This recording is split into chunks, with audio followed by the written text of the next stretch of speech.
ప్రయాసపడి భారం మోసుకుని సమస్తమైన జనులారా నా యొద్దకు రండి, రాగానే విశ్రాంతి వస్తుంది అనలే సార్.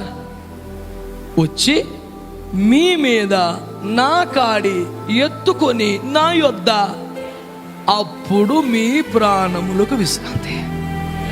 చాలామంది ఏమంటారంటే, మీరు దేవుని కాడి మోయిస్తున్నారా అని అడిగామనుకోండి, నా దర్శనం కాదు బ్రదర్.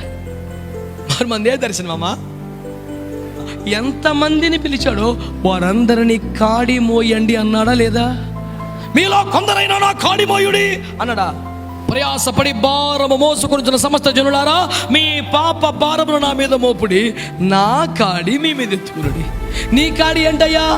యెషయా 9:6, ఏలయనగా మనకు శిశువు పుట్టెను, మన కుమారుడు గ్రహించబడెను, ఆయన భుజముల మీద. ఇప్పుడు ఆయన భుజముల మీద ఉన్న కాడి పేరేంటి? దేవుని రాజ్యము అనండి గట్టిగా.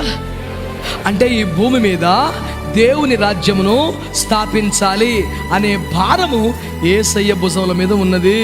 దానిని ప్రతివాడు మోయాలి, ఆడవాళ్ళు కూడా మోయాలి, యవ్వన ప్రాయం వచ్చిన దగ్గర నుంచి అందరూ మోయాల్సిందే. దేవుని సంఘం, దేవుని రాజ్యం, దీన్ని మోసే శూరులు కావాలి.